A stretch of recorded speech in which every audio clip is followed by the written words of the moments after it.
In our last episode, we briefly touched on the subject of mental illness as well as their treatments, and I mentioned that these kinds of illnesses are hard to treat and to understand.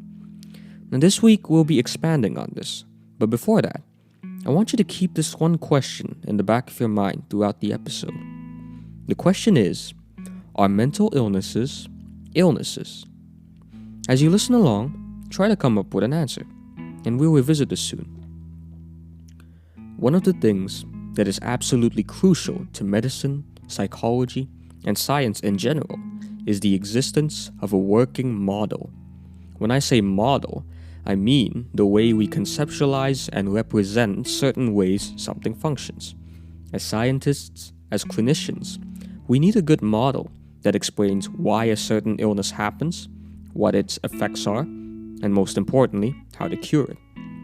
And it's because of this that physical health has had much more success in diagnosing and treating illnesses compared to mental health. We have working models for physical health. We understand how most of our organs work, and we understand how they work together. We understand how the lungs and the heart work together to make sure all organs receive oxygen. We know a great deal about how the immune system works and how it fights off infectious intruders. You might be tired of hearing me say this, but can the same really be said for mental health? There have been many attempts in psychology of mapping out our mental life as well as our illnesses. The problem here is that in trying to create a model of mental illness, we're faced with the problem of understanding consciousness and how that relates to the human brain.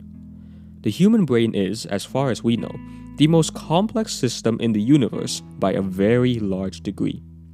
There are more neural pathways in our brain than there are stars in the universe.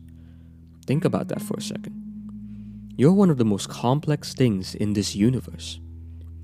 And if we don't have a decent idea on how something works, in the event of an illness, how do we know what's actually going wrong? How much of something is being compromised by a certain illness?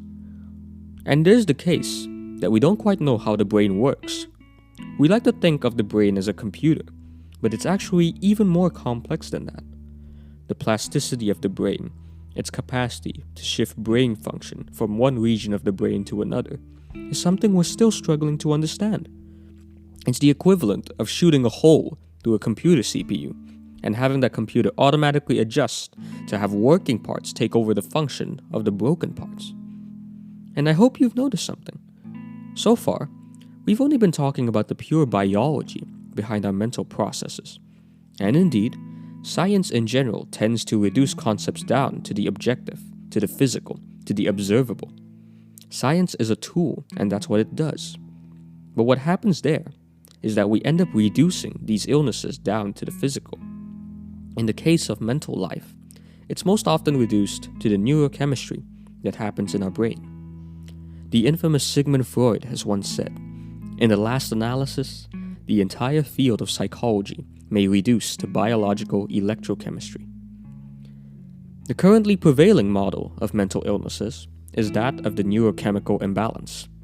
You could either have a lack or an excess of a certain neurochemical, and that affects your mental well-being, or so it goes. But the problem there is that our mental lives are much more complex than something physical, and we can't reduce our lives down to the deficits or the excesses of chemicals in our brain. We live in a social world. We live and work alongside people and within communities. We also live in an economic world. We live to work, and we work to live. We also live in our own world, with our own interests, hobbies, passions, goals, what have you. And what we see so often in mental illnesses is that they spill over and they bleed into these other aspects of our lives in ways that physical illnesses rarely do. You being sick with a cold would not compromise your social life very much. At worst, you may miss a party or call in sick to work. But something like depression or anxiety will have terrible consequences in these other parts of your life. You could become isolated. You could stop going to work. You could stop eating. And doing these things makes your situation worse in a nasty negative feedback loop. we come to a very interesting class of these illnesses. Depression, for example, can be categorized in two different ways. The first is the one that's best explained by the neurochemical imbalance model. You see that people with depression oftentimes have low levels of serotonin, a neurotransmitter in the brain.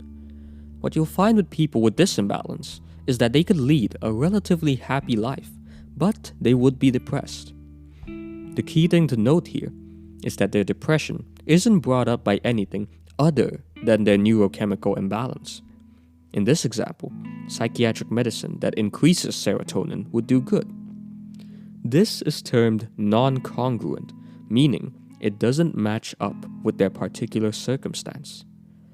But now we come to congruent illness.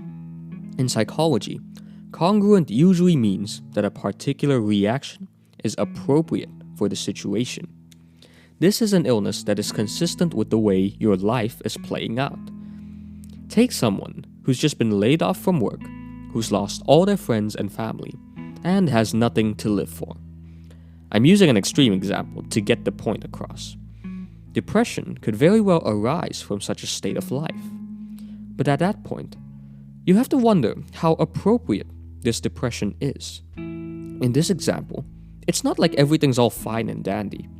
You could even say there's plenty of good reasons to be depressed. And maybe this person would have a neurochemical imbalance, but would giving them psychiatric medicine help? Would it cure them? Would it change their situation in life?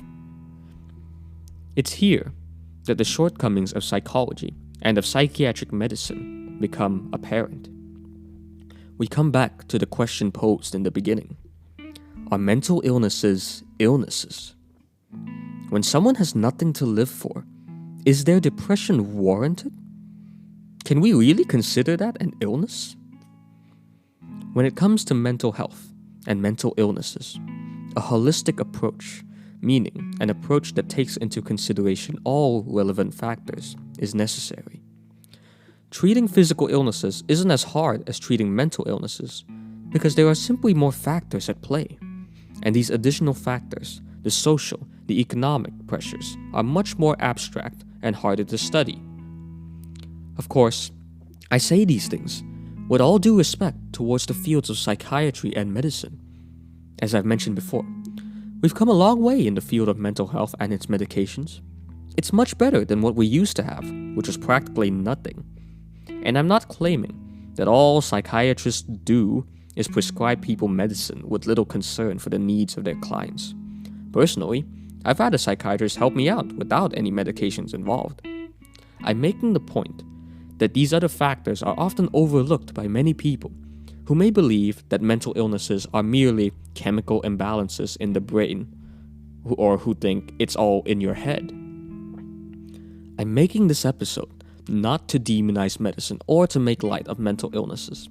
At the end of the day, I am here to inform, and we have to be aware of the many challenges that lie in the way of treating mental illness.